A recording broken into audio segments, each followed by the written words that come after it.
जय श्री राम। आज मैं आपको सुनाने वाली हूँ वाल्मीकि जी के द्वारा रचित सुंदरकांड का पहला पाठ।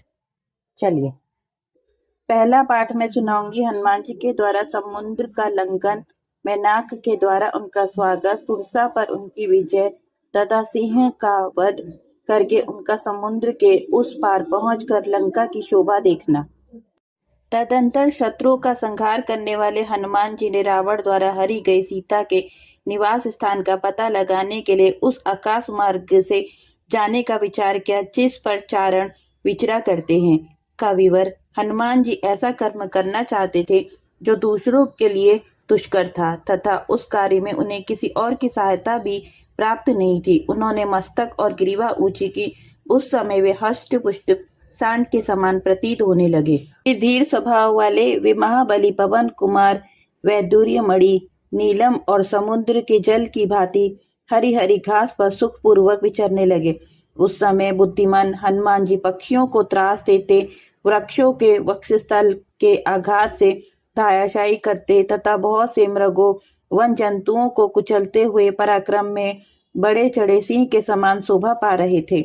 उस पर्वत का जो तल प्रदेश था वह पहाड़ों में स्वभाव से ही उत्पन्न होने वाली नीली लाल मंजीठ और कमल के से रंग वाली श्वेत तथा श्याम वर्ण वाली निर्मल धातुओं से अच्छी तरह से अलंकृत था। उस पर देवोपन यक्ष किन्नर गंधर्व और नाग जो इच्छानुसार रूप धारण करने वाले थे निरंतर परिवार सहित निवास करते थे। बड़े बड़े गजराजों से भरे हुए उस पर्वत के समतल प्रदेश में खड़े हुए कविवर हनुमान जी वहां जलाशय में स्थित हुए विशालकाय हाथी के समान जाट पड़ते थे। उन्होंने सूर्य इंद्र पवन ब्रह्मा और भूतों देव योनियों विशेषों को भी हाथ जोड़कर उस पार जाने का विचार किया। फिर पूर्वाभिमुख होकर अपने पिता पवन देव को प्रणाम किया। तत्पश्चात कार्यकुशल हनुमान जी दक्षिण दिशा में जाने के लिए बढ़ने लगे, अपने शरीर को बढ़ाने लगे।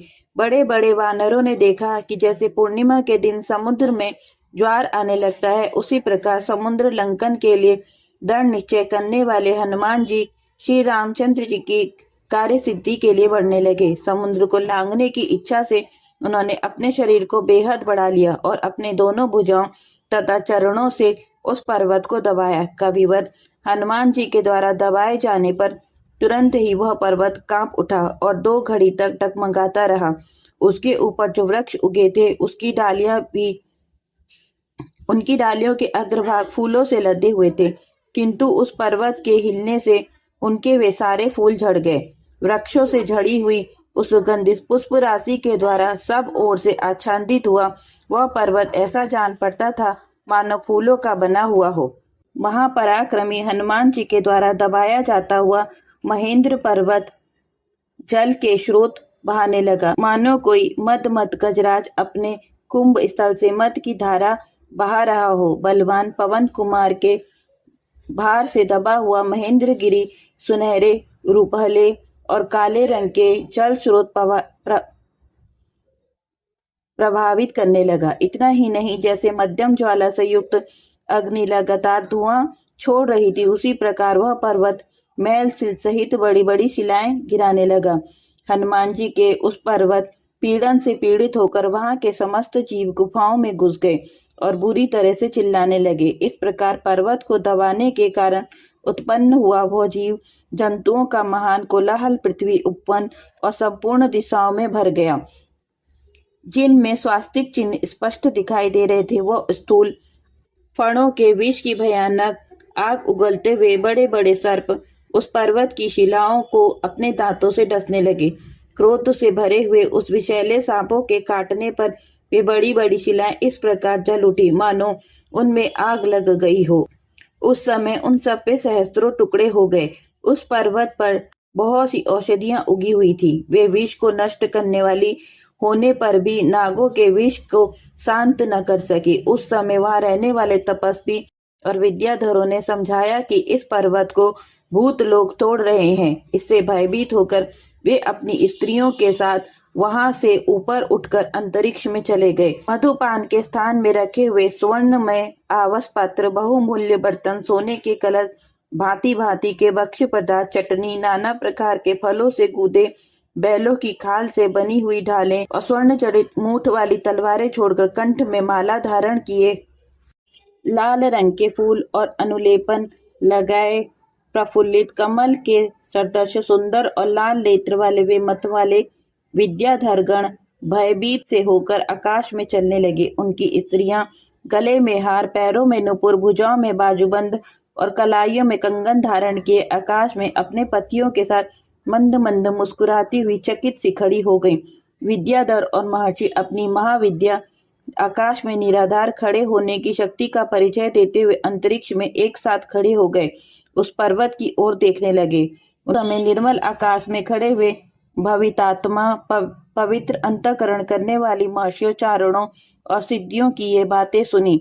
आहा, ये पर्वत के समान विशाल कह महान वेगशाली पवन पुत्र हनुमान जी वरुणालय समुद्र को पार करना चाहते हैं। श्री रामचंद्र जी और वानरों के कार्य की सिद्धि के लिए दुष्कर कर्म करने की इच्छा वाले ये पवन कुमार समुद्र के ऊंचे तट पर पहुंचना चाहते हैं, जहां जाना अत्यंत कठिन है। इस प्रकार विद्याधरों ने उन तपस्वी महात्माओं की कही हुई ये बातें सुनकर पर्वत के ऊपर अतुलित बलशाली वानर शिरोमणि हनुमान जी को देखा। उस समय हनुमान जी अग्नि के समान जान पड़ते थे। उन्होंने अपने शरीर को हिलाया और रोए झाड़े तथा महान मेघ के समान बड़े जोर से गर्जना की। हनुमान जी अब ऊपर को उछलना चाहते थे। उन्होंने क्रमशः गोलाकार मुड़ी तथा रोम वलियों से भरी हुई अपनी पूंछ को उस प्रकार आकाश में फेंका जैसे पक्षी राजगरुड़ सर्प को फेंकते हैं। अत्यंत वेगशाली हनुमान जी के पीछे आकाश में फैली हुई उनकी कुछ कुछ मुड़ी हुई पूंछ गरुड़ के समान ले जाए जाते हुए महान सर्प के समान दिखाई देती थी। उन्होंने अपनी विशाल परिक के समान भुजाओं को पर्वत पर जमाया, फिर ऊपर से सब अंगों को इस तरह सकोड़ लिया कि कटी की सीमा में ही आ गए। साथ ही उन्होंने दोनों पैरों को समेट लिया। तत्पश्चात तेजस्वी और पराक्रमी हनुमान जी ने अपनी दोनों भुजाओं और गर्दन को भी सिकोड़ लिया। इस समय उनमें तेज, बल और पराक्रम सभी का आवेश हुआ। उन्होंने लंबे मार्ग पर दृष्टि दौड़ाने के लिए नेत्रों को ऊपर उठाया और आकाश की ओर देखते हुए प्राणों को हृदय में रोका। इस प्रकार ऊपर को छलांग मारने की तैयारी करते हुए कपिश्रेष्ठ महाबली हनुमान ने अपने पैरों को अच्छी तरह जमाया और कानों को सिकोड़ लिया। उन वानर शिरोमणि ने अन्य वानरों से इस प्रकार कहा, जैसे श्री रामचंद्र जी का छोड़ा हुआ बाण वायु वेग से चलता है, उसी प्रकार मैं रावण द्वारा पलित लंकापुरी में जाऊंगा। यदि लंका में जनक नंदिनी सीता को नहीं देखूंगा तो इसी वेग से मैं स्वर्गलोक में चला जाऊंगा। इस प्रकार परिश्रम करने पर यदि मुझे स्वर्ग में सीता का दर्शन नहीं होगा तो राक्षस राज रावण को बांध कर लाऊंगा। सर्वथा कृतकृत होकर मैं सीता के साथ लौटूंगा अथवा रावण सहित लंकापुरी को ही उखाड़ कर ले आऊंगा।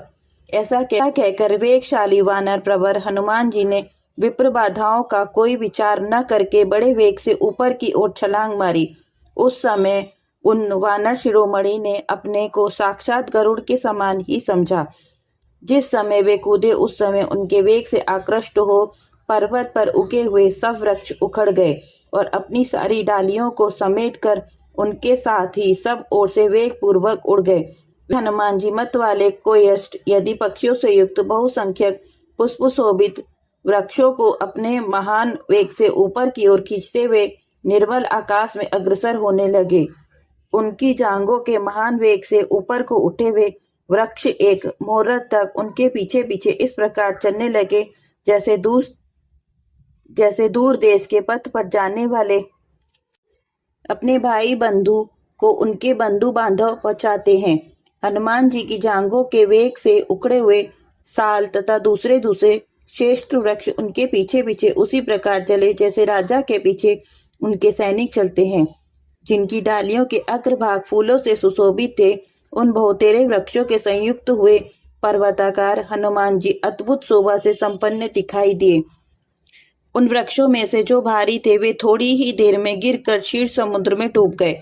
उसी प्रकार उसी तरह जैसे कितने ही पंखधारी पर्वत देवराज इंद्र के भय से वरुणालय में निमग्न हो गए। जब हनुमान जी के वेग से मुक्त हो जाते, उनके आकर्षण से छूट जाते, तब वे फूल बरसाते हुए इस प्रकार समुद्र के जल में डूब जाते थे। जैसे सुवर्ण वर्ण के लोग परदेश जाने वाले अपने किसी बंधुओं को दूर तक पहुंचकर लौट आते हैं। हनुमान जी के शरीर से उठी हुई वायु से प्रेरित हो वृक्षों की भांति भांति के पुष्प अत्यंत हल्के होने के कारण जब समुद्र में गिरते थे तब टूटते नहीं थे, इसलिए उनकी विचित्र शोभा होती थी। उन फूलों के कारण वह महासागर तारों से भरे हुए आकाश के समान सुशोभित होता था। अनेक रंग की सुगंधित पुष्प राशि से उपलक्षित वानर वीर हनुमान जी बिजली से सुशोभित होकर उठते हुए मेघ के समान जान पड़ते थे। के वेग से झड़े हुए फूलों के कारण समुद्र के जल से उगे हुए रमणीय तारों से खचित आकाश के समान दिखाई देता था। आकाश में फैलाई गई उनकी दोनों भुजाएं ऐसी दिखाई देती थी मानो किसी पर्वत के शिखर से 5 फन वाले 2 सर्प निकलते हों। उस समय महाकपि हनुमान ऐसे प्रतीत होते थे मानो तरंग मालाओं सहित महासागर को पी रहे हों। वे ऐसे दिखाई देते थे मानो आकाश को भी पी जाना चाहते हों। वायु के मार्ग का अनुसरण करने वाले हनुमान जी के बिजली की सी चमक पैदा करने वाले दोनों नेत्र ऐसे प्रतीत हो रहे थे मानो पर्वत पर 2 स्थानों में लगे हुए दनावल दहक रही हो। पिंगल नेत्र वाले वानरों में श्रेष्ठ हनुमान जी की दोनों गोल बड़ी बड़ी और पीले रंग की आंखें चंद्रमा और सूर्य के समान प्रकाशित हो रही थी।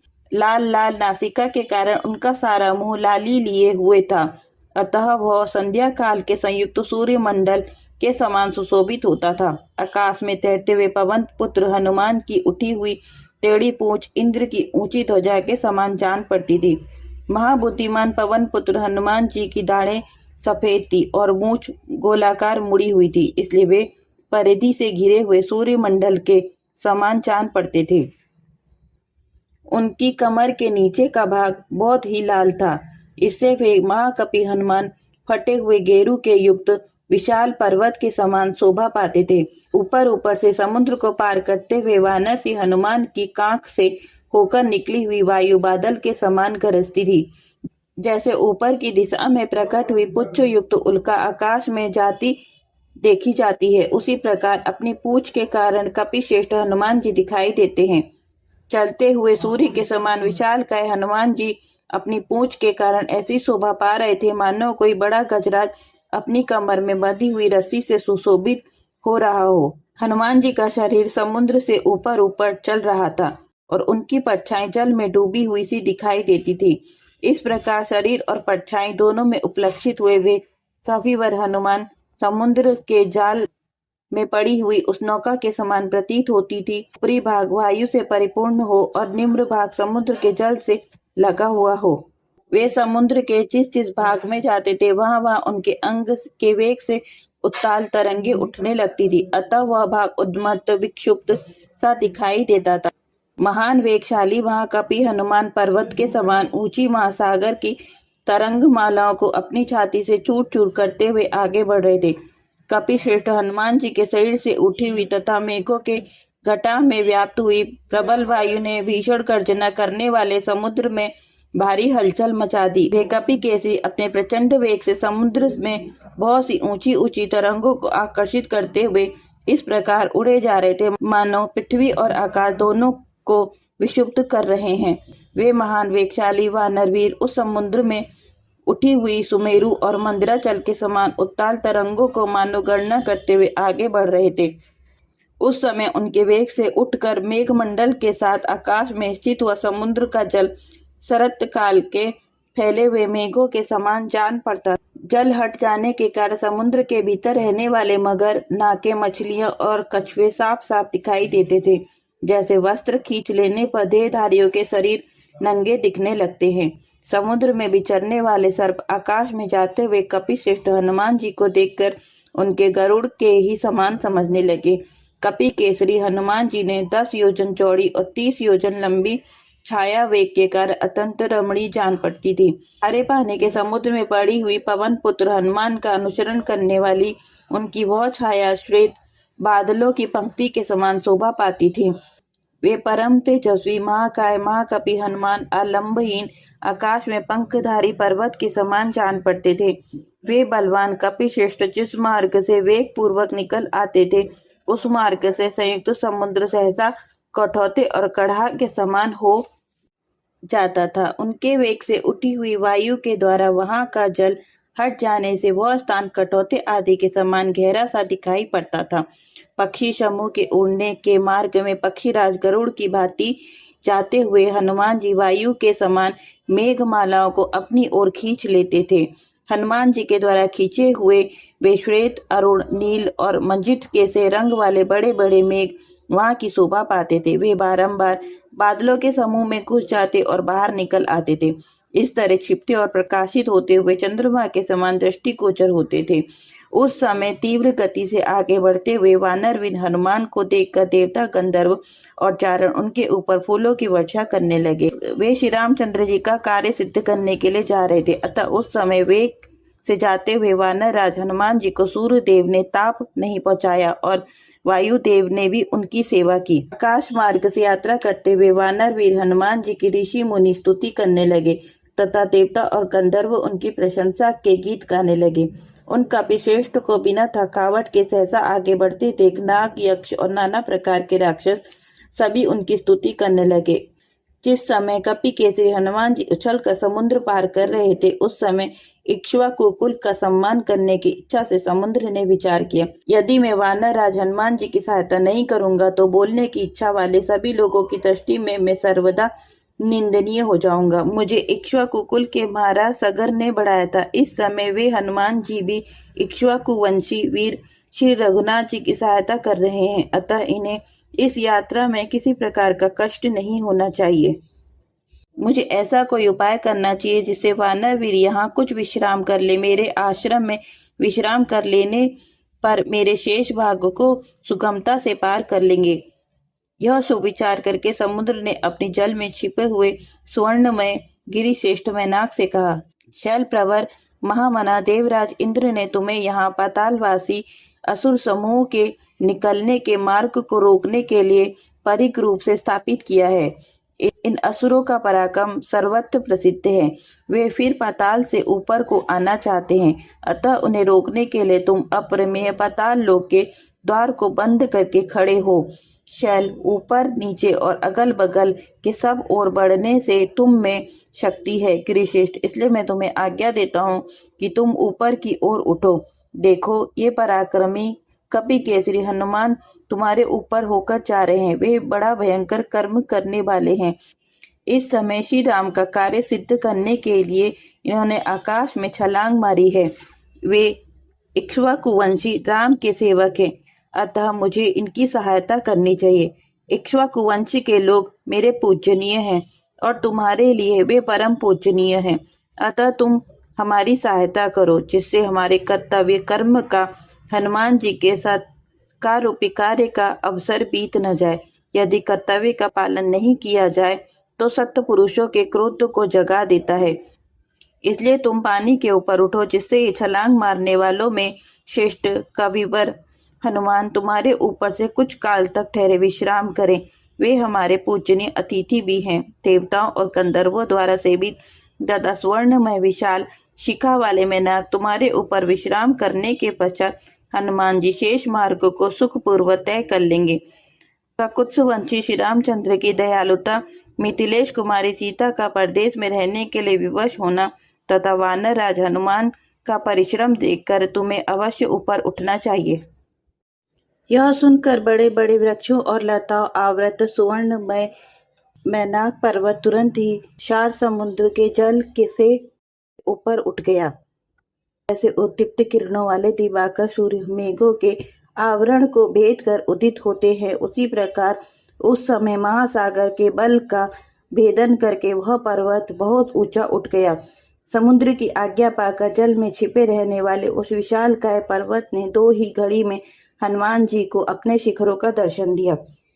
उस पर्वत पे वे शिखर सुवर्णमय थे, उन पर किन्नर और बड़े बड़े नाग निवास करते थे। सूर्योदय के समान तेज पुंज से विभूषित वे शिखर इतने ऊंचे थे कि आकाश में रेखा सी खींच रहे थे। पर्वत के उठे हुए स्वर्णमय शिखरों के कारण शस्त्र के समान नील वर्ण वाला आकाश सुनहरी प्रभा से उद्भासित होने लगा। उन परम कांतिमान और तेजस्वी स्वर्णमय शिखरों से वह गिरिश्रेष्ठ मैनाक सैकड़ों सूर्य के समान दीप्तिमान हो रहा था। 4 समुद्र के बीच में अलंबित उठकर सामने खड़े हुए मैनाक को देखकर हनुमान जी ने मन ही मन निश्चय किया कि यह कोई विप्र उपस्थित हुआ। अतः वायु जैसे बादल को छिन्न भिन्न कर देती है, उसी प्रकार महान वेगशाली महाकवि हनुमान जी ने बहुत ऊंचे उठे हुए मैनाक पर्वत के उस उच्चतर शिखर को अपनी छाती के धक्के से नीचे गिरा दिया। इस प्रकार कविवर हनुमान जी के द्वारा नीचा देखने पर उनके उस महान वेग का अनुभव करके पर्वत श्रेष्ठ मैनाक बड़ा प्रसन्न हुआ और गर्जना करने लगा। तब आकाश में स्थित हुए उस पर्वत के आकाशगत और वीर वानर हनुमान जी से प्रसन्नचित्त होकर कहा। वह मनुष्य रूप धारण करके अपने ही शिखर पर स्थित हो इस प्रकार बोला। वानर शिरोमणि, आपने यह दुष्कर कर्म किया। अब उतर कर मेरे इस शिखर पर सुखपूर्वक विश्राम कीजिए, फिर आगे की यात्रा कीजिएगा। श्री रघुनाथ जी के पूर्वजों ने समुद्र की वृद्धि की थी। इस समय आप उनका ही हित करने में लगे हैं, अतः समुद्र आपका सत्कार करना चाहता है। किसी ने उपकार किया हो तो बदले में उसका भी उपकार किया जाए, यह सनातन धर्म है। इस दृष्टि से प्रत्युपकार करने की इच्छा वाले यह सागर आपके समान पाने योग्य है। आप इसका सत्कार ग्रहण करें, इतने से ही इसका सम्मान हो जाएगा। आपके सत्कार के लिए समुद्र ने बड़े आदर से मुझे नियुक्त किया है और कहा है कि इन कविवर हनुमान जी ने 100 योजन दूर जाने के लिए आकाश में छलांग मारी है। अतः कुछ देर तक तुम्हारे शिखरों पर ये विश्राम कर लें, फिर शेष भाग का लंका में करेंगे। अतः कपिश्रेष्ठ, आप कुछ देर तक मेरे ऊपर विश्राम कर लीजिए, फिर जाइएगा। इस स्थान पर ये बहुत सुशोभित और स्वादु कंदमूल तथा फल हैं। वानर शिरोमणि, इनका आस्वादन करके थोड़ी देर तक सुस्ता लीजिए, इसके बाद आगे की यात्रा कीजिएगा। कविवर, आपके साथ हमारा भी कुछ संबंध है। आप महान गुणों का संग्रह करने वाले और तीनों लोकों में विख्यात हैं। कपिश्रेष्ठ, पवन नंदन जो वेगशाली और छलांग मारने वाले वानर हैं, उन सबसे मैं आप ही को श्रेष्ठ मानता हूँ। धर्म की जिज्ञासा रखने वाले विप्र पुरुष के लिए एक साधारण अतिथि भी निश्चय ही पूजा के योग्य माना गया है। फिर आप जैसे असाधारण शौर्यशाली पुरुष कितने सम्मान के योग्य हैं, इस विषय में तो क्या कहना। कपिश्रेष्ठ, आप शिरोमणि महात्मा वायु के पुत्र हैं और वेग में उन्हीं के समान हैं। आप धर्म के ज्ञाता हैं। आपकी पूजा होने पर साक्षात वायुदेव का पूजन हो जाएगा, इसलिए आप अवश्य ही मेरे पूजनीय हैं। इसमें एक और भी कारण है, उसे सुनिए। तात पूर्व काल के सतयुग की बात है। उन दिनों पर्वतों के पंख होते थे, वे भी गरुड़ के समान वेगशाली होकर संपूर्ण दिशाओं में उड़ते फिरते थे। उनके इस तरह वेगपूर्वक उड़ने और आने जाने पर देवता, ऋषि और समस्त प्राणियों को उनके गिरने की आशंका से बड़ा भय होने लगा।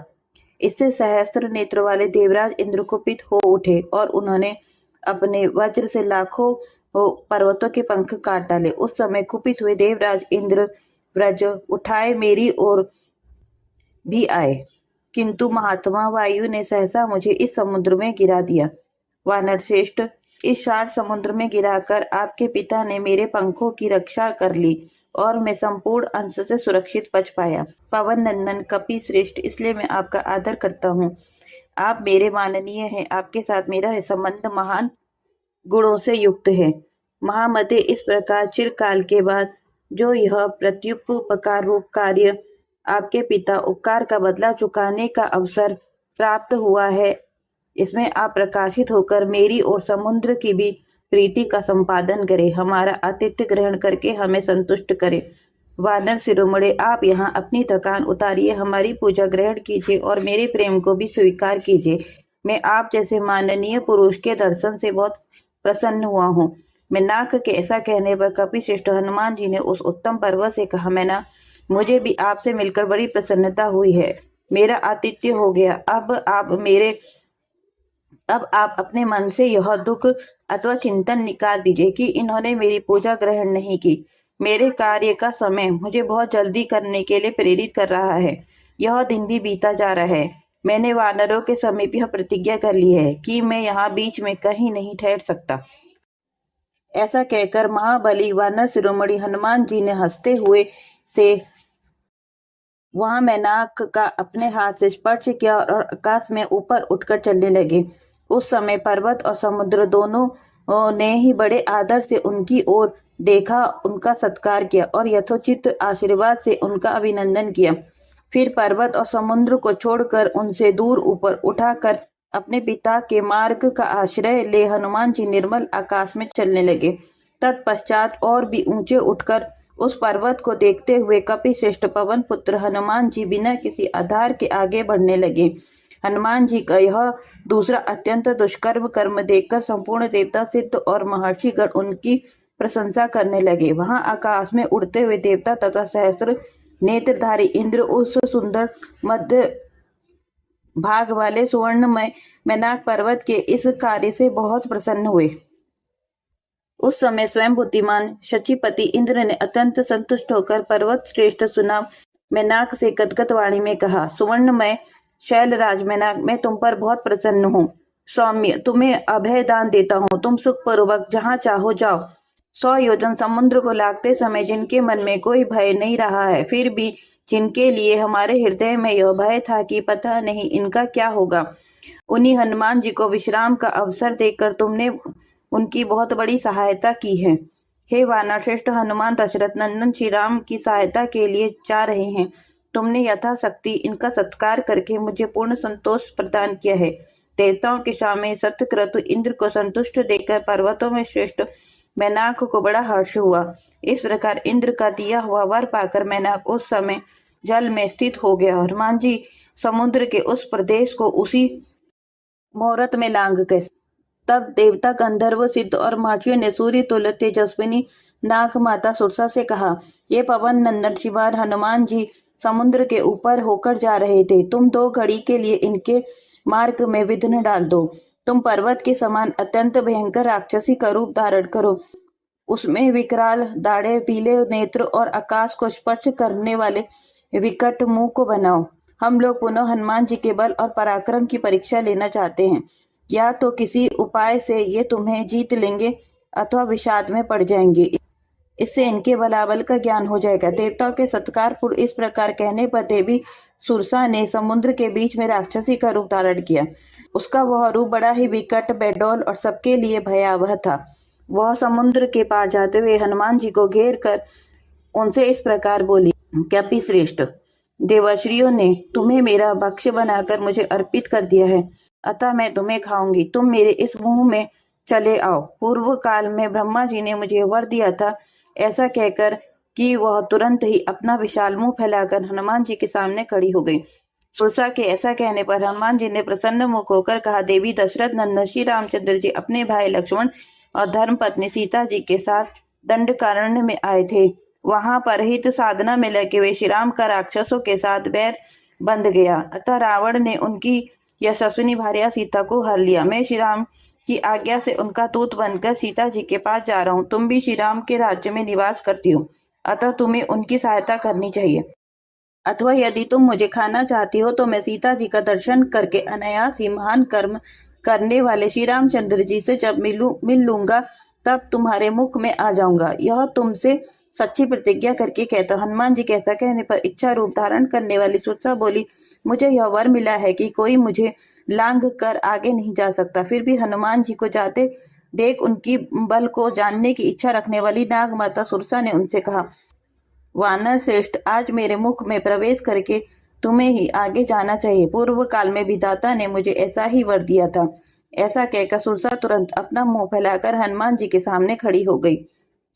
सुरसा ऐसा कहने पर वानर शिरोमणि हनुमान जी कुपित हो उठे और बोले, तुम अपना मुंह इतना बड़ा बना लो कि उसमें मेरा भार सह सको। यूं कहकर जब वे मौन हुए तब सुरसा ने अपना मुख 10 योजन विस्तृत कर लिया। यह देखकर कुपित हुए हनुमान जी ने तत्काल 10 योजन बड़े हो गए। उन्होंने मेघ के समान 10 योजन विस्तृत शरीर से युक्त हुआ देखकर सुरसा ने भी अपना मुख 20 योजन बड़ा बना लिया। तब हनुमान जी ने क्रुद्ध होकर अपने शरीर को 30 योजन अधिक बढ़ा लिया। फिर तो सुरसा ने भी अपना मुंह 40 योजन ऊंचा कर लिया। यह देखकर वीर हनुमान 50 योजन ऊंचे हो गए। तब सुरसा ने अपने मुख 60 योजन ऊंचा बना लिया। फिर तो हनुमान जी उसमें क्षण 70 योजन ऊंचे हो गए। अब सुरसा ने अपना योजन ऊंचा मुंह बना लिया। तदंतर अब प्रिय के समान तेजस्वी हनुमान 90 योजन ऊंचे हो गए। यह देखकर सुरसा ने भी अपना मुंह विस्तार 100 योजन कर लिया। सुरसा के फैलाए हुए उस विशाल जीवा से युक्त और नरक के समान अत्यंत भयंकर मुख को देखकर बुद्धिमान वायुपुत्र हनुमान ने मेघ की भांति अपने शरीर को संकुचित कर लिया। वे उसी क्षण अंगूठे के बराबर छोटे हो गए। वे महाबली श्रीमान पवन कुमार सुरसा के मुंह में प्रवेश कर तुरंत निकल आए और आकाश में खड़े होकर इस प्रकार बोले, दक्ष कुमारी में तुम्हें नमस्कार है। मैं तुम्हारे मुख में प्रवेश कर चुका, लो तुम्हारा वर भी सत्य हो गया। अब मैं उस स्थान को जाऊंगा, वहां विदेह कुमारी सीता विद्यमान है। राहु के मुख में छूटे हुए चंद्रमा की भांति अपने मुख से मुक्त हनुमान जी को देखकर सुरसा देवी ने अपने असली रूप में प्रकट होकर वानर से कहा, कपिश्रेष्ठ तुम भगवान श्री राम के कार्य की सिद्धि के लिए सुखपूर्वक जाओ। सौम्य विदेह नंदने सीता को महात्मा श्री रामचंद्र से शीघ्र मिलाओ। कपिवर हनुमान जी का यह तीसरा अत्यंत दुष्कर कर्म देखकर सब प्राणी वाह करके उनकी प्रशंसा करने लगे। जो जल की धाराओं से सेवत पक्षियों से युक्त गान विद्या के आचार्य तुदुम्बिर आदि गंधर्वों के विचरण का स्थान तथा ऐरावत के आने जाने का मार्ग है, सिंह हाथी बाघ पक्षी और सर्प आदि वानरों से जुटे हुए उड़ते हुए निर्मल विमान उनकी शोभा बढ़ाते हैं, जिनका स्पर्श वज्र और अश्विनी के समान दुसह तथा तेज अग्नि के समान प्रकाशमान है, तथा जो स्वर्ग लोक पर विजय पा चुका है। ऐसे महाभाग पुण्यात्मा पुरुषों का जो निवास स्थान है, देवता के लिए अधिक मात्रा में भविष्य का भार वहन करने वाले अग्निदेश सदा सेवन करते हैं। ग्रह नक्षत्र चंद्रमा सूर्य और तारे आभूषण की भांति जिसे सजाते हैं। महर्षियों के समुदाय गंधर्व नाग और यक्ष जहाँ भरे रहते हैं। जो जगत का आश्रय स्थल एकांत और निर्मल है। गंधर्व राज जिज्ञा वसु जिसमें निवास करते हैं। देवराज इंद्र का हाथी जहाँ चलता फिरता है। जो चंद्रमा और सूर्य का भी मंगलमय मार्ग है।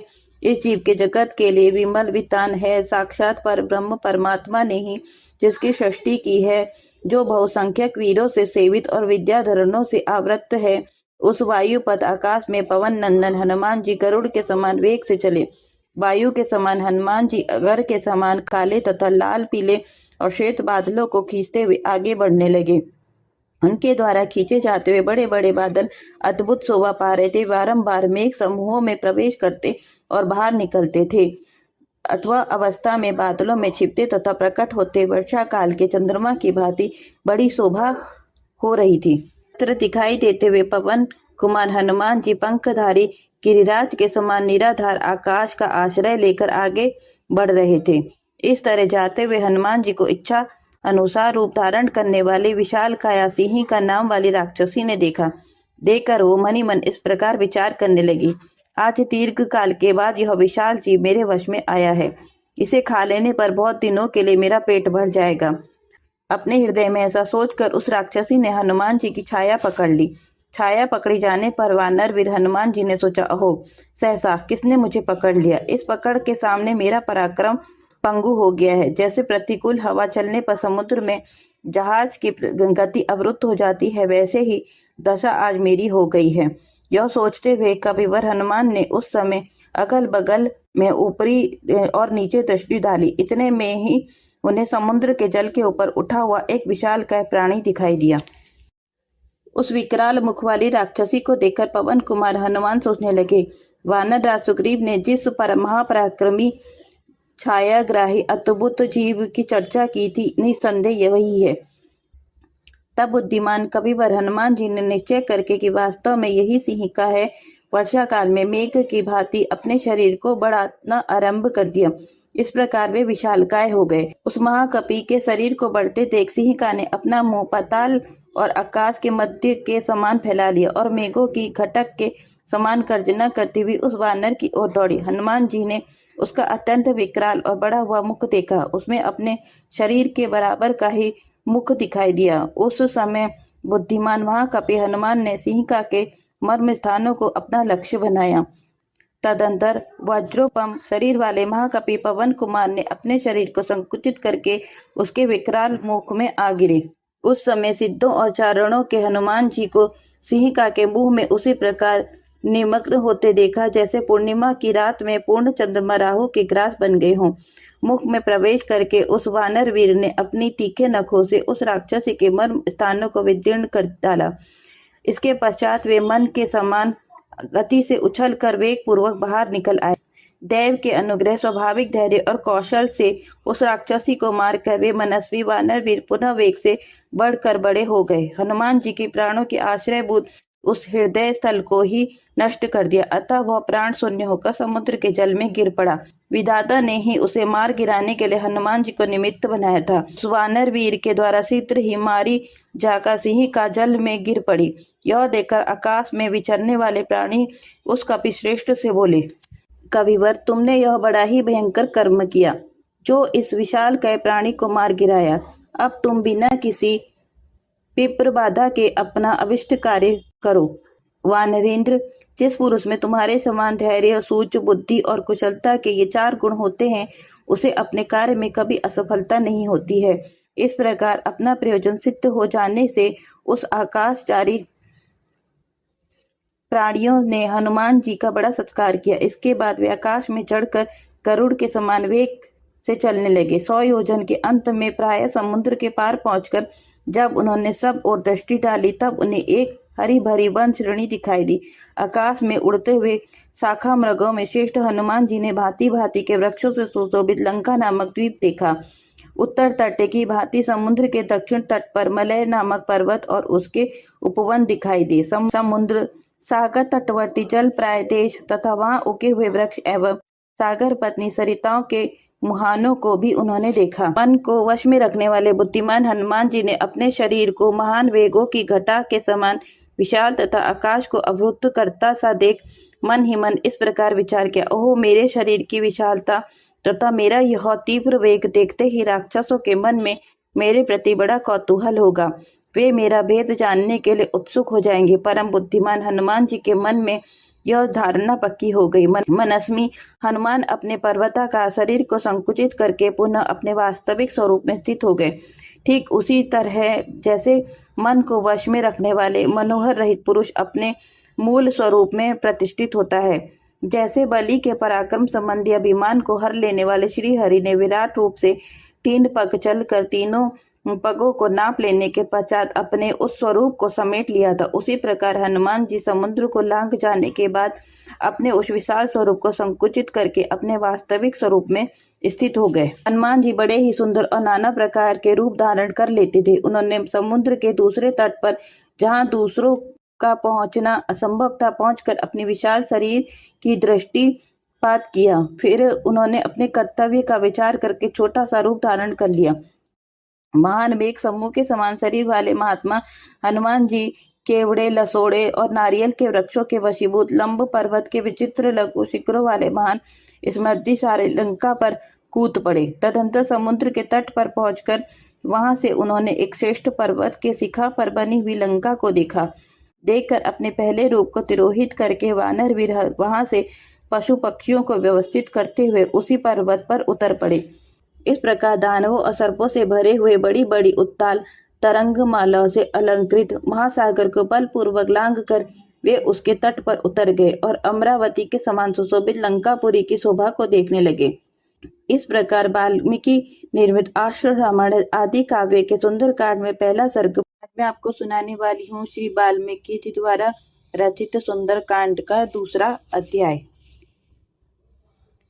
लंकापुरी का वर्णन, उसमें प्रवेश करने के विषय में हनुमान जी का विचार, उनका लघु रूप, पुरी में प्रवेश तथा चंद्रोदय का वर्णन। महाबली हनुमान जी अलंकनीय समुद्र को पार करके त्रिकुट नामक पर्वत के शिखर पर स्वस्थ भाव से खड़े हो लंकापुरी की शोभा देखने लगे। उस समय उनके ऊपर वहां वृक्षों के झड़े हुए फूलों की वर्षा होने लगी। इससे वहां बैठे हुए महापराक्रमी हनुमान फूल के बने हुए वानर के समान प्रतीत होने लगे। उत्तम पराक्रमी श्रीमान वानर वीर हनुमान 100 योजन समुद्र लांघ कर भी वहां लंबी सांस नहीं खींच रहे थे और न ग्लानि का अनुभव ही करते थे। उल्टे वे जो सोचते थे, मैं 100 योजनों के बहुत से समुद्र लांघ सकता हूँ, फिर इस गिने गिनाए 100 योजन समुद्र को पार करना कौन सी बड़ी बात है। बलवानों में श्रेष्ठ तथा वानरों में उत्तम वे वेगवान पवन कुमार महासागर को लांघ कर शीघ्र ही लंका में जा पहुंचे। रास्ते में हरी भरी धूप और वृक्षों के भरे हुए मरकंदपूर्ण सुगंधित वन देखते हुए मध्य भाग से जा रहे थे। तेजस्वी वानर शिरोमणि हनुमान वृक्षों से आच्छादित पर्वतों और फूलों से भरी हुई वन श्रेणियों में विचरने लगे। उस पर्वत पर स्थित पवन पुत्र हनुमान ने बहुत से वन और उपवन देखे तथा उस पर्वत के अग्रभाग में बसी हुई लंका का भी अवलोकन किया। उस कपिश्रेष्ठ ने वहां सरल और कनेर के खिले हुए खजूर, पियाल, चिरांजी, मुचुक, लिंद, जम्बीरी, नींबू, कुटच, केतक, केवड़े, सुगंधपूर्ण प्रियंकु, पिपली, नीम, कदम्ब या अशोक, चितवन, असन, कोविदार तथा खिले हुए करवीर भी देखे। फूलों के भार से लदे हुए तथा मुकुलित खिले बहुत से वृक्ष उन्हें दृष्टिगोचर हुए, जिनमें पक्षी भी भरे हुए थे और हवा के झोंके से जिनकी डालियां झूम रही थी। हंसों और कारवंडों में व्याप्त तथा कमल और उत्पल से आच्छादित हुई बहुत सी बावड़ियां, भांति भांति के रमणीय क्रीड़ा स्थान पर नाना प्रकार के जलाशय उनके दृष्टिपथ में आए। उन जलाशयों के चारों ओर सभी ऋतुओं में फल फूल देने वाली अनेक प्रकार के वृक्ष फैले हुए थे।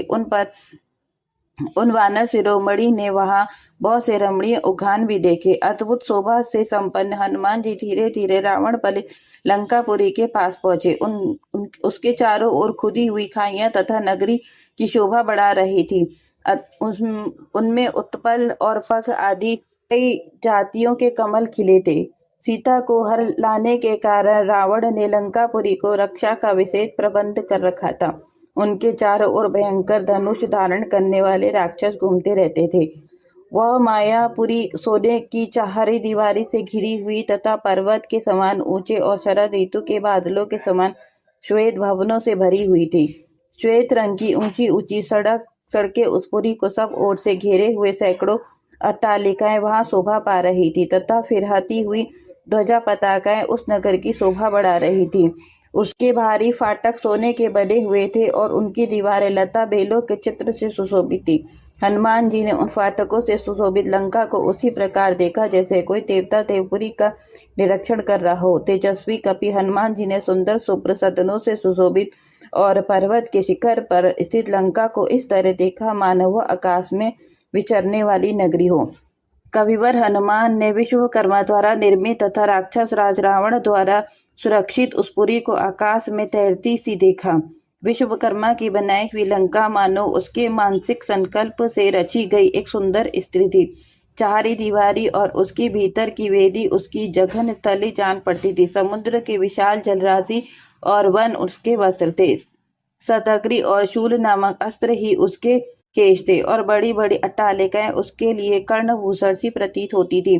उस पुरी के उत्तल द्वार पर पहुंचकर वानर वीर हनुमान जी चिंता में पड़ गए। वह द्वार कैलाश पर्वत पर बसी हुई अलकापुरी के बही द्वार के समान ऊंचा था और आकाश में रेखा सी खींचता जान पड़ रहा था। ऐसा जान पड़ता था मानो अपने ऊंचे ऊंचे प्रसादों पर आकाश को उठा दिखता है। लंकापुरी भयानक राक्षसों से उसी प्रकार भरी पड़ी थी जैसे पाताल की भोगवतीपुरी नागों से भरी रहती है। उसकी निर्माण कला अचिंत्य थी। उसकी रचना सुंदर ढंग से की गई थी। वह हनुमान जी को स्पष्ट दिखाई देती थी। पूर्व काल में साक्षात कुबेर वहां निवास करते, हाथों में शूल और पट्टिश लिए बड़ी बड़ी दाढ़ों वाले बहुत से सूरवीर घोर राक्षस लंकापुरी की उसी प्रकार रक्षा करते थे जैसे विषधर सर्प अपनी पुरी को करते हैं।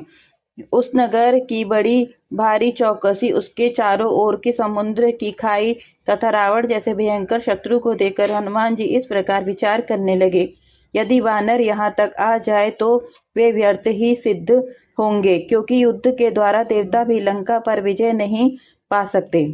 जिससे बढ़कर विषम संकटपूर्ण स्थान और कोई नहीं है। उस रावण पलित इस दुर्गम लंका में आकर महाभाव श्री रघुनाथ जी भी क्या करेंगे। राक्षसों पर समनीति के प्रयोग के लिए कोई गुंजाइश ही नहीं है। इस पर दान भेद और युद्ध नीति का प्रयोग सफल नहीं होता दिखाई पड़ रहा है।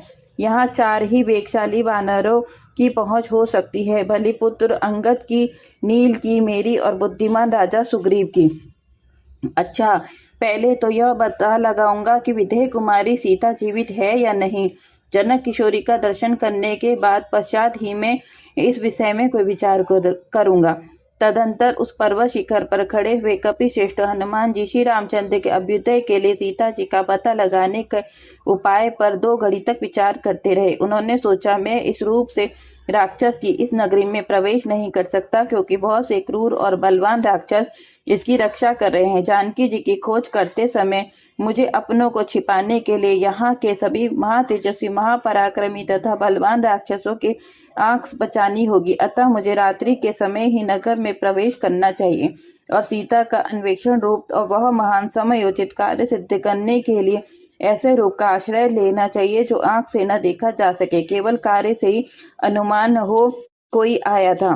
देवताओं और असुरों के लिए भी दुर्जय वैसी लंकापुरी को देखकर हनुमान जी बारंबार लंबी सांस खींचते हुए यों विचार करने लगे, किस उपाय से काम लूं जिससे दुरात्मा राक्षस राज रावण की दृष्टि से ओझल होकर मैं मिथिलेश नंदनी जनक किशोरी सीता के दर्शन किस उपाय से काम लूं जिससे दुरात्मा राक्षस राज रावण की दृष्टि से ओझल होकर मैं मिथिलेश नंदनी कुमारी जनक किशोरी सीता माता के दर्शन प्राप्त कर सकूं। किस रीति से मैं कार्य किया जाए जिससे जगत विख्यात श्री रामचंद्र जी का काम भी न बिगड़े और मैं एकांत में अकेले जानकी जी से भेंट कर लूं। कई बार कातर अथवा अविवेकपूर्ण कार्य करने वाले दूत के हाथ में पड़कर देश और काल विपरीत व्यवहार होने के कारण बने बनाए काम भी उसी तरह बिगड़ जाते हैं जैसे सूर्योदय उदय होने पर अंधकार नष्ट हो जाता है। राजा और मंत्रियों द्वारा निश्चित किया हुआ कर्तव्य विषयक विचार भी किसी अविवेक की दूत का आश्रय लेने से शोभा नहीं पाता है। अपने को पीड़ित मानने वाले अविवेकी दूत सारा काम ही चौपट कर देते हैं। अच्छा, तो किस उपाय का अवलंबन करने से स्वामी का कार्य नहीं बिगड़ेगा, मुझे घबराहट या अविवेक नहीं होगा और मेरा यह समुद्र का लांघना भी व्यर्थ नहीं हो पाएगा। यदि राक्षसों ने मुझे देख लिया तो रावण का अनर्थ चाहने वाले उस विख्यात नामा भगवान श्री राम का यह कार्य सफल न हो सकेगा। यहाँ दूसरे किसी भी रूप की बात ही क्या है, राक्षस का रूप धारण करके भी राक्षसों से अज्ञात रहकर कहीं ठहरना असंभव है। मेरा तो यह विश्वास है कि राक्षसों से छिपे रहकर वायुदेव भी इस पुरी में विचरण नहीं कर सकते। यहाँ कोई भी ऐसा स्थान नहीं है जो इन भयंकर कर्म करने वाले राक्षसों को ज्ञात न हो। यदि यहाँ मैं अपने इस रूप से छिपकर भी रहूंगा तो मारा जाऊंगा और मेरे स्वामी के कार्य में हानि पहुंचेगी। तो रघुनाथ जी का कार्य सिद्ध करने के लिए रात में अपने इस रूप से छोटा सा शरीर धारण करके लंका में प्रवेश करूंगा। यद्यपि रावण की इस पुरी में जाना बहुत ही कठिन है, तथापि रात को इसके भीतर प्रवेश करके भी घरों में घुसकर मैं जानकी जी की खोज करूंगा। ऐसा निश्चय करके वीर वानर हनुमान विदेह नंदिनी के दर्शन के लिए उत्सुक हो उस समय सूर्यास्त की प्रतीक्षा करने लगे। सूर्यास्त हो जाने पर रात के समय उन पवन कुमार ने अपने शरीर को छोटा बना लिया और बिल्ली के बराबर होकर अत्यंत अद्भुत दिखाई देने लगे। प्रदोष काल में पराक्रमी हनुमान तुरंत ही उछलकर उस रमणीय पुरी में घुस गए। वह नगरी पृथक पृथक बने हुए चौड़े और विशाल राजमार्ग से सुशोभित हो रही थी। उसमें प्रसादों की लंबी पंक्तियां दूर तक फैली हुई थी। सुनहरे रंग के खंबे और सोने की जालियों से विभूषित वह नगरी गंधर्व नगर के समान रमणीय प्रतीत होती थी। हनुमान जी ने उस विशाल पुरी को 7 महले 8 महले मकानों और स्वर्ण जड़ित स्फटिक मणि से सुशोभित देखा। उसमें वैदूरी नीलम भी जड़े गए थे जिससे उनकी विचित्र शोभा होती थी। मोतियों की जालियां भी उन महलों की शोभा बढ़ाती थी।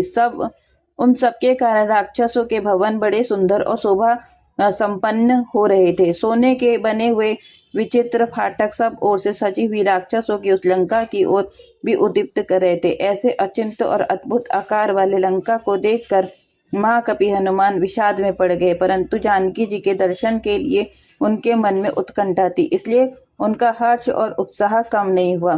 परस्पर सटे हुए श्वेत वर्ण के 7 मंजिले महलों की पंक्तियां लंकापुरी की शोभा बढ़ा रही थी। बहुमूल्य जाम्बूनत नामक सुवर्ण की जालियों और वंदरवारों से वहां की घरों को सजाया भयंकर बलशाली निशाचर और पुरी की अच्छी तरह रक्षा करते थे। रावण के बाहुबल से भी वह सुशोभित थी। उनके यशस्वी ख्याति दूर तक फैली हुई थी। ऐसी लंकापुरी में हनुमान जी ने प्रवेश किया। उस समय तारागणों के साथ उनके बीच में विराजमान अनेक महल किरणों वाले चंद्रदेव भी हनुमान जी की सहायता सी करते हुए समस्त लोकों पर अपनी चांदनी का चंदोवा सा तान कर उदित हो गए। वानरों के प्रमुख वीर हनुमान जी ने लंका की सी कांति तथा दूध और मृणाल के शेखवर्ण वाले चंद्रमा को आकाश में इस प्रकार उदित और प्रकाशित होते देखा मानो किसी सरोवर में कोई हंस तैर रहा हो। इस प्रकार वाल्मीकि निर्मित आर्ष रामायण आदि काव्य के सुंदरकांड में दूसरा सर्ग पूरा हुआ। तृतीय सर्ग। लंकापुरी का अवलोकन करके हनुमान जी का विस्मित होना, उसमें प्रवेश करते समय निशाचरी लंका का उन्हें रोकना और उनकी मार से विहल होकर उन्हें पुरी में प्रवेश करने की अनुमति देना। ऊंचे शिखर वाले लंब त्रिकुट पर्वत पर जो महान मेघों की घटा के समान जान पड़ता था, बुद्धिमान महाशक्तिशाली कपिश्रेष्ठ पवन कुमार हनुमान ने सत्व गुण का आश्रय ले रात के समय रावण पीड़ित लंकापुरी में प्रवेश किया। वह नगरी सुरम्य वन और जलाशयों से सुशोभित थी। शरत काल के बादलों की भांति श्वेत कांति वाले सुंदर भवन शोभा उसकी बढ़ाते थे। वहां समुद्र की गर्जना के समान गंभीर शब्द होता रहता था। सागर की लहरों को छूकर बहने वाली वायु इस पुरी की सेवा करती थी। वह अलकापुरी के समान शक्तिशाली सेनाओं से सुरक्षित थी। उस पुरी के सुंदर फाटक पर मत वाले हाथी शोभा पाते थे। उस पुरी के अंतद्वार और बहिद्वार दोनों ही श्वेत कांति से सुशोभित थे। उस नगरी की रक्षा के लिए बड़े बड़े सर्पों का संचरण आना जाना होता रहता था, इसलिए वह नागों से सुरक्षित सुंदर भोगवती पुरी के समान जान पड़ती थी। अमरावतीपुरी के समान वहां आवश्यकता के अनुसार बिजलियों सहित मेघ छाए रहते थे। ग्रहों और नक्षत्रों के सदस्य विद्युत दीपों के प्रकाश से वह पुरी प्रकाशित थी तथा प्रचंड वायु की ध्वनि वहां सदा होती रहती थी। सोने के बने हुए विशाल परकोटे से घिरी हुई लंकापुरी शुभ घंटिकाओं की झनकार से युक्त पताकाओं द्वारा अलंकृत थी। उस पुरी के समीप पहुंचकर हर्ष और उत्साह से भरे हुए हनुमान जी सहसा उछल कर उसके परकोटे में चढ़ गए। वहां सब ओर से लंकापुरी का अवलोकन करके हनुमान जी का चित्त आश्चर्य चकित हो उठा। स्वर्ण के बने हुए द्वारों और नगरी की अपूर्व शोभा हो रही थी। उन सभी दीपों पर नीलम के चबूतरे बने हुए थे। वे सब द्वार हीरे स्फटिकों और मोतियों से जड़े गए थे। मणिमय फर्श उनकी शोभा बढ़ा रहे थे। उनके दोनों ओर तपाए स्वर्ण के बने हुए हाथी शोभा पाते थे। उन द्वारों का ऊपरी भाग चांदी से निर्मित होने के कारण स्वच्छ और श्वेत था। उनकी सीढ़ियां नीलम की बनी हुई थी। उन द्वारों के भीतरी भाग स्फटिक मणि के बने हुए और धूल रहित थे। वे सभी द्वार रमणीक सभा भवनों से युक्त और सुंदर थे तथा इतने ऊंचे थे कि आकाश में उठे हुए से जान पड़ते थे। वहां क्रोच और मयूर के करलब गूंजते रहते थे। उन द्वारों पर राजहंस नामक पक्षी भी निवास करते थे। वहां भांति भांति के वाद्यों और आभूषणों की मधुर ध्वनि होती रहती थी, जिससे लंकापुरी सब ओर से प्रतिध्वनित हो रही थी। कुबेर की अलका के समान शोभा पाने वाले लंका नगरी त्रिकूट के शिखर पर प्रतिष्ठित होने के कारण आकाश में उठती हुई सी प्रतीत होती थी। उसे देखकर कपिवर हनुमान को बड़ा हर्ष हुआ। राक्षस राज की वह सुंदरपुरी लंका सबसे उत्तम और समृद्धशालिनी थी। उसे देखकर पराक्रमी हनुमान इस प्रकार सोचने लगे, रावण के सैनिक हाथों में अस्त्र शस्त्र लिए इस पुरी की रक्षा करते हैं, अतः दूसरा कोई बलपूर्वक इसे अपने काबू में नहीं कर सकता। केवल कुमुद, अंगद, महाकपि, सुषेण, मैंद, द्विंद, सूर्यपुत्र, सुग्रीव, वानर, कुशपर्वा और वानर सेना के प्रमुख वीर ऋक्षराज, जाम्बवान की तथा मेरी भी पहुंच इस पुरी के भीतर हो सकती है। फिर महाबाहु श्री राम और लक्ष्मण के पराक्रम का विचार करके कविवर हनुमान जी को बड़ी प्रसन्नता हुई। महाकपि हनुमान को देखा राक्षस रावण की नगरी लंका वस्त्राभूषण से विभूषित सुंदरी युवती के समान जान पड़ती थी। रत्नमय परकोटे ही इसके वस्त्र हैं। गोष्ठगोशाला तथा दूसरे दूसरे भवन आभूषण है। परकोटों पर लगी हुई यंत्रों के जो ग्रह हैं, ये ही मानो इस लंकापुरी युवती के तन है और सब प्रकार के स्मृतियों से संपन्न है। प्रकाशपूर्ण द्वित्व और महान ग्रहों के पहुंचकर अंधकार नष्ट कर दिया है। तदंतर वानर श्रेष्ठ महाकपि पवन कुमार हनुमान उस पुरी में प्रवेश करने लगे। इतने में ही उस नगरी की अधिष्ठाती देवी लंका में अपने स्वाभाविक रूप से प्रकट होकर उन्हें देखा। वानर श्रेष्ठ हनुमान को देखते हुए रावण पर लंका स्वयं ही उठ खड़ी हुई। उसका मुंह देखने में बड़ा विकट था। वह उन वीर पवन कुमार के सामने खड़ी हो गई और बड़े जोर से गर्जना करती हुई उनसे इस प्रकार बोली, बेचारी वानर, तू कौन है और किस कार्य से यहाँ आया है? तुम्हारे प्राण जब तक बने हुए हैं तब तक ही यहाँ अनेका जो यथार्थ रहस्य हैं उसे ठीक ठीक बता दो। वानर, रावण की सेना सब ओर से इस पुरी की रक्षा करती है, अतः निश्चय ही तो इस लंका में प्रवेश नहीं कर सकता। तब वीरवर हनुमान अपने सामने खड़ी हुई लंका से बोले, क्रूर स्वभाव वाली नारी, तू मुझसे जो कुछ पूछ रही है उसे मैं ठीक ठीक बता दूंगा, किंतु पहले यह बता कि तू कौन है। तेरी आंखें बड़ी बड़ी भयंकर हैं। तू इस नगरी के द्वार पर खड़ी है। क्या कारण है कि तू इस क्रोध से मुझे डांट रही है? हनुमान जी की बात सुनकर इच्छा रूप धारण करने वाले लंका कुपित हो गई। उस पवन कुमार ने कठोर वाणी में बोली, मैं महामना राक्षस रावण की आज्ञा की प्रतीक्षा करने वाली उनकी सेविका हूँ। मुझ पर आक्रमण करना किसी के लिए भी अत्यंत कठिन है। मैं इस नगरी की रक्षा करती हूँ। मेरी अवहेलना करके इस पुरी में प्रवेश करना किसी के लिए भी संभव नहीं है। आज मेरे हाथ से तू मारा जाकर प्राणहीन होकर पृथ्वी पर शयन करेगा। वानर, मैं स्वयं ही लंका नगरी हूँ, अतः सब ओर से इसकी रक्षा करती हूँ। यही कारण है कि मैंने तेरे प्रति कठोर वाणी का प्रयोग किया है। लंकापुरी की यह बात सुनकर पवन कुमार कपिश्रेष्ठ हनुमान उसे जीतने के लिए यत्नशील हो उस दूसरे पर्वत के समान वहां खड़े हो गए। लंका को विकराल राक्षसी के रूप में देखकर बुद्धिमान वानर शिरोमणि शक्तिशाली कपिश्रेष्ठ हनुमान जी ने उससे इस प्रकार कहा, मैं अट्टालिकाओं, परकोटों और नगर द्वारों सहित इस लंका नगरी को देखूंगा। इसी प्रयोजन से यहाँ आया हूँ। इसे देखने के लिए मेरे मन में बड़ा कौतूहल है। इस लंका के जो वन, उपवन, कानन और मुख्य भवन है, उन्हें देखने के लिए मेरा यहाँ आगमन हुआ है। हनुमान जी का कथन सुनकर इच्छा अनुसार रूप धारण करने वाली लंका पुनः कठोर वाणी में बोली, खोटी बुद्धि वाले नीचवार राक्षस श्रेष्ठ रावण के द्वारा मेरी रक्षा हो रही है। तू मुझे परास्त किए बिना आज इस पुरी को नहीं देख सकता। उस वानर शिरोमणि ने उस निचार शरीर से कहा, भद्रे, इस पुरी को देखकर मैं फिर जैसे आया हूँ उसी तरह लौट जाऊंगा। यह सुनकर लंका ने बड़ी भयंकर गर्जना करके वानर श्रेष्ठ हनुमान को बड़े जोर से थप्पड़ मारा। लंका द्वारा इस प्रकार जोर से पीटे जाने पर उन पराक्रमी पवन कुमार कपिश्रेष्ठ हनुमान जी को बड़े जोर से सिंहनाद किया। फिर उन्होंने अपने बाएं हाथ की अट्टालिकाओं को मोड़कर मुट्ठी बांध ली और अत्यंत कुपित हो लंका को एक मुक्का मार दिया। उस समय स्त्री समझकर हनुमान जी ने अधिक क्रोध नहीं किया, किंतु उस लघु प्रहार से ही निशाचरी के सारे अंग व्याकुल हो गए। वह सहसा पृथ्वी पर गिर पड़ी। उस समय उसका मुख बड़ा विकराल दिखाई देता था। अपने ही द्वारा गिराई गई उस लंका की ओर देखकर और उसको स्त्री समझकर तेजस्वी वीर हनुमान ने उस पर दया आ गई। उन्होंने उस पर बड़ी कृपा की। उधर अत्यंत उद्दीप्त हुई लंका उस वानर वीर हनुमान का अभिमान्य शून्य गदगद वाणी में इस प्रकार बोली, महाबाहो, प्रसन्न हुई कपिश्रेष्ठ, मेरी रक्षा कीजिए। सौम्य, महाबली, सत्व गुणशाली और पुरुष शास्त्र और मर्यादा पर स्थित रहते हैं। शास्त्रों में स्त्री का अवैध बताया है, इसलिए आप मेरे प्राण न लीजिए। महाबली वीर वानर, मैं स्वयं लंकापुरी ही हूँ। अपने आप पराक्रम से मुझे परास्त कर दिया। वानर श्रेष्ठ, मैं आपसे एक सच्ची बात कहती हूँ, आप इसे सुनिए।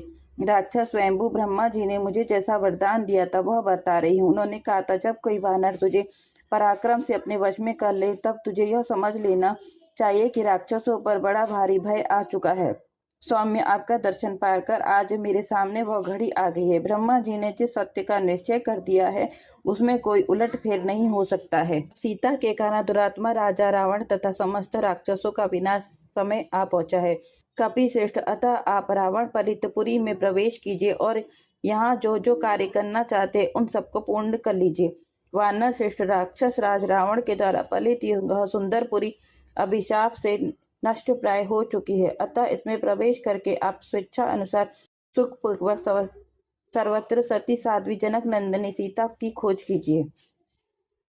इस प्रकार वाल्मीकि निर्मित आर्ष रामायण आदि काव्य के सुंदर कांड में तीसरा सर्ग पूरा हुआ। चतुर्थ सर्ग हनुमान जी का लंकापुरी एवं रावण के अंतपुर में प्रवेश। इच्छा अनुसार रूप धारण करने वाली श्रेष्ठ राक्षसी लंकापुरी को अपने पराक्रम से परास्त करके महातेजस्वी महाबली महान सतत्वशाली वानर शिरोमणि कपि कुंजर हनुमान बिना दरवाजे के ही रात में चार दीवारी फांद गए और लंका के भीतर घुस गए। कपिराज सुग्रीव का हित करने वाले हनुमान जी ने इस तरह लंकापुरी में प्रवेश करके मानो शत्रुओं के सिर पर अपना बायां पैर रख दिया। सत्व गुण के संपन्न पवन कुमार हनुमान उस रात में परकोटे के भीतर प्रवेश करके बिखेरे गए फूलों से सुशोभित राजमार्ग का आश्रय ले उस रमणीय लंकापुरी को चले। जैसे आकाश श्वेत बादलों में सुशोभित होता है, उसी प्रकार वह रमणीयपुरी अपने श्वेत मेघ सदस्य ग्रहों से उत्तम शोभा पा रही थी।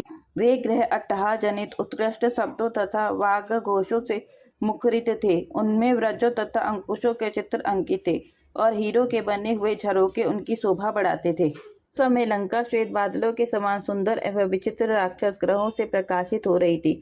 उस ग्रहों में से कोई तो कमल के आकाश में बने हुए, कोई स्वास्तिक के चिन्ह या आकाश से युक्त थे और किन्हीं का निर्माण वर्धमान संज्ञक ग्रहों के रूप में हुआ था। वे सभी सब ओर से सजाए गए थे। वानर राज सुग्रीव का हित करने वाले श्रीमान हनुमान श्री रघुनाथ जी का कार्य सिद्धि के लिए विचित्र पुष्प में आभरणों से अलंकृत लंकापुरी में विचरण करने लगे। उन्होंने इस पुरी को अच्छी तरह से देखा और देखकर प्रसन्नता का अनुभव किया। वह कपिश्रेष्ठ ने जहाँ तहाँ एक घर से दूसरे घर पर जाते हुए विविध आकार प्रकार के भवन देखे तथा हृदय, कंठ और मूर्धा इन तीनों स्थानों से निकलने वाली मध्यम और उच्च स्वर से विभूषित मनोहर गीत सुने। उन्होंने स्वर्गीय अप्सराओं के समान सुंदरी तथा काम वेदना से पीड़ित कमनियों को करघनी और बाजेब की झनकार सुनी।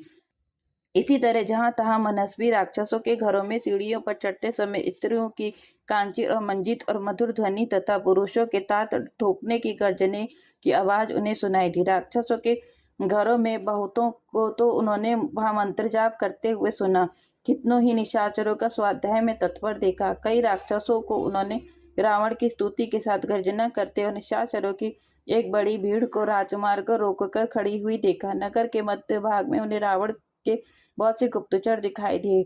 उनमें कोई योग की दीक्षा लिए हुए, कोई जटा बढ़ाए, कोई मूंड मुड़ाए, कोई गोचर्म तथा मृग चर्म धारण के और कोई नंग धड़ंग थे। कोई मुट्ठी भर कुशों की ही अस्त्र रूप धारण किए हुए थे। किन्हीं को अग्रिकुंड की आयुध था, किन्हीं के हाथों में कूट तथा मुद्रण था, कोई डंडे को ही हथियार के रूप में लिए हुए था। किन्हीं की एक आंख थी तो किन्हीं के रूप बहुरंगे थे। किन्हों के पेट और स्तन बहुत बड़े थे, कोई बड़े विकराल थे। किन्हीं के मुंह टेढ़े मेढ़े थे, कोई विकट थे तो कोई बौने थे।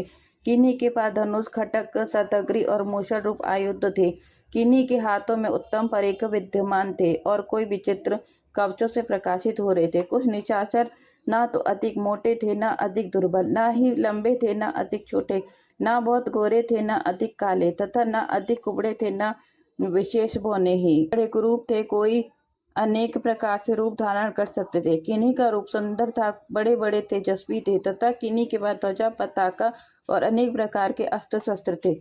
कोई शस्त्र और वृक्ष रूप आयुध धारण किए देखे जाते थे, तथा किन्हीं के पास पट्टी, शस्त्र, वज्र, गुलेल और पास थे। महाकपि हनुमान ने उन सबको देखा। किन्हीं के गाल में फूलों के हार थे और ललाट आदि अंग चंदन से चर्चित थे। कोई श्रेष्ठ आभूषणों से सजे हुए थे, कितने ही नाना प्रकार के वेशभूषा से संयुक्त थे और बहुतेरे स्वेच्छानुसार विचरने वाले जान पड़ते थे। कितने ही राक्षस तीखे शूल तथा वज्र लिए हुए थे। वे सब के सब महान बल से संपन्न थे। इनके सिवा कविवर हनुमान ने 1,00,000 राक्षस सेना को राक्षस रावण की आज्ञा से सावधान होकर नगर के मध्य भाग की रक्षा में संलग्न देखा। वे सारे सैनिक रावण के अंतपुर अग्रभाग में स्थित थे।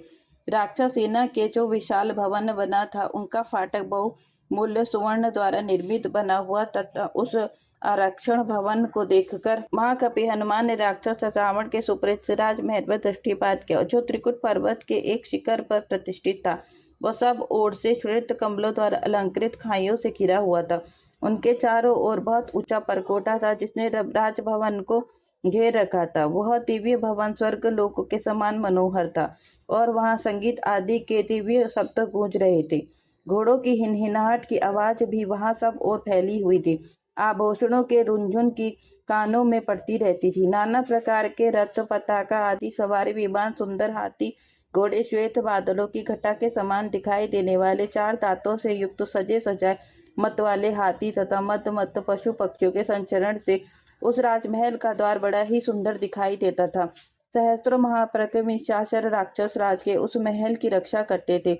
उस गुप्त भवन में कविवर हनुमान जी जा पहुंचे। तदंतर जिनके हाथों और सुवर्ण और जाम्बू नद का परकोटा था, जिनके ऊपरी भाग बहुमूल्य मोती और मणियों से सुशोभित तथा अत्यंत उत्तम वाले अगुरु एवं चंदन से जिसकी अर्चना की जाती थी। रावण उस अंतपुरी में हनुमान जी प्रवेश कर गए। इस प्रकार वाल्मीकि जी निर्मित आर्षरमण आदि काव्य के सुंदर कांड में 14 सर्ग पूरा हुआ। पंचम सर्ग हनुमान जी का रावण के अंतपुर में घर घर में सीता को ढूंढना और उन्हें न देखकर दुखी होना। तत्पश्चात हनुमान जी ने देखा जिस प्रकार गौशाला के भीतर गांव के झुंड मतवाला सांड विचरता है, उसी प्रकार पृथ्वी के ऊपर बारंबार अपनी चांदनी का चंदोवा तानते हुए चंद्रदेव आकाश के मध्य भाग में तारकाओं के बीच विचरण कर रहे हैं। वे शीत रश्मि चंद्रमा के जगत के पाप ताप का नाश कर रहे हैं। महासागर में ज्वार उठा रहे हैं, समस्त प्राणियों को नई दीप्ति एवं प्रकाश दे रहे हैं और आकाश में क्रमशः ऊपर की ओर उठ रहे हैं।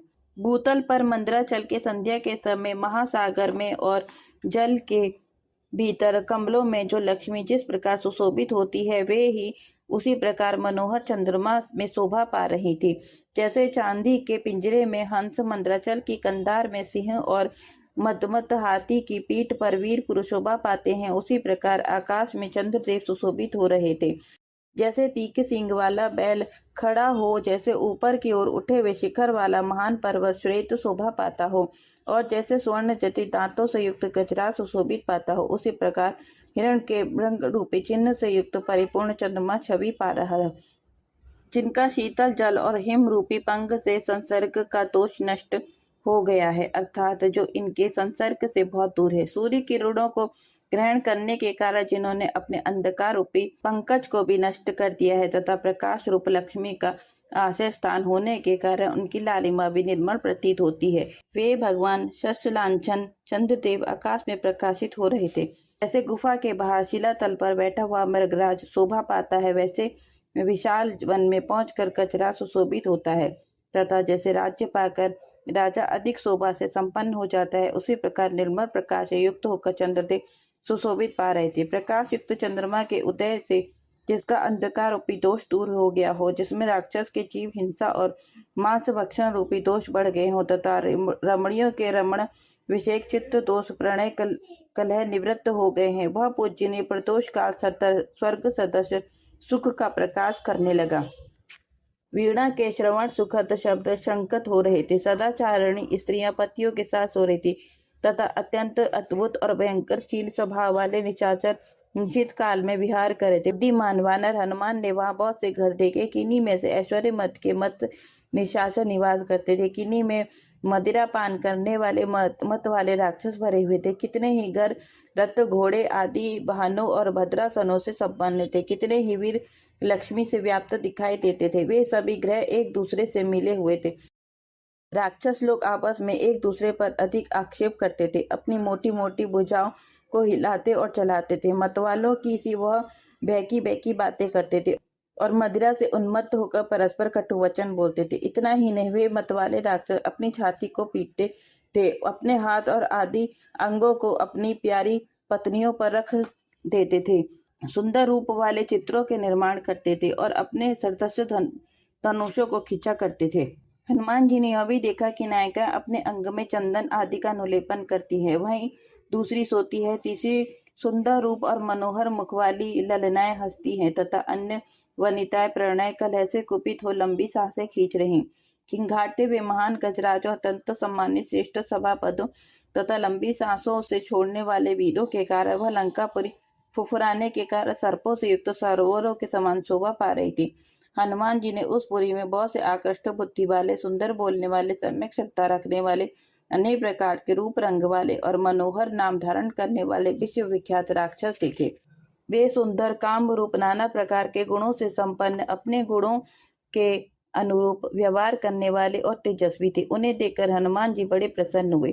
उन्होंने बहुतेरे राक्षसों को सुंदर रूप से संपन्न देखा और कोई कोई उन्हें बड़े कुरूप दिखाई दे। तदंतर वहां उन्होंने सुंदर वस्त्राभूषण धारण करने योग्य सुंदरी राक्षस रमणियों को देखा, जिनका भाव अत्यंत विशुद्ध था। वे बड़ी प्रभावशालिनी थी।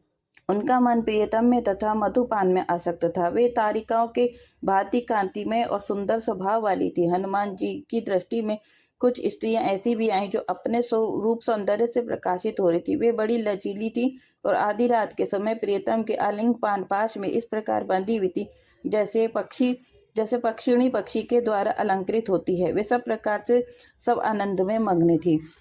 दूसरी बहुत सी स्त्रियां महलों की छतों पर बैठी थी। वे पति की सेवा में तत्पर रहती थीं, धर्मपरायण, विवाहिता और काम भावना से भावित थी। हनुमान जी ने उन सबको प्रियतमों के अंग में सुख पूर्वक बैठे देखा।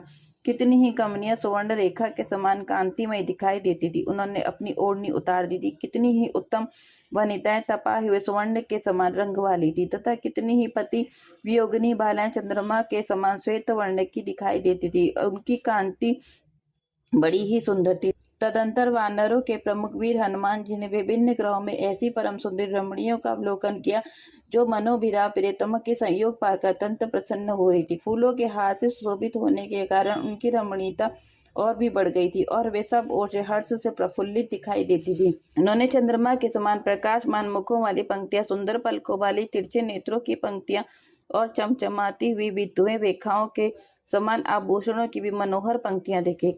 किंतु जो परमात्मा के मानसिक संकल्प से धर्म मार्ग पर स्थित रहने वाले राजकुल में प्रकट हुई थी, उनका प्रादुर्भाव परम ऐश्वर्य की प्राप्ति करने वाला है, जो परम सुंदर रूप में उत्पन्न हुई प्रफुल्लित लता के समान शोभा पाती थी।